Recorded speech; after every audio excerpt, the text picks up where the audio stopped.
পূর্ব আসনে জোট প্রার্থীর সমর্থনে প্রচার। সোমবার সন্ধ্যা 7টায় পূর্ব ত্রিপুরা তপশিলি জনজাতি সংরক্ষিত লোকসভা আসনে জোট প্রার্থী তথা বামফ্রন্ট মনোনীত সিপিআইএম প্রার্থী রাজেন্দ্র রিয়াংকে জয়ী করার আহ্বান জানিয়ে ধর্মনগর শহরে মিছিলের মাধ্যমে সকলের কাছে ভোট চাইল সিপিআইএম ও কংগ্রেস।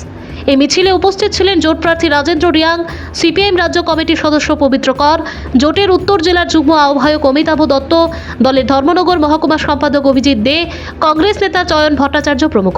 এই মিছিলে ধর্মনগরে সিপিআইএম জেলা কার্যালয় থেকে বের হয়ে শহরের বিভিন্ন এলাকা পরিক্রমা করে পুনরায় জেলা কার্যালয়ে গিয়ে মিলিত হয়।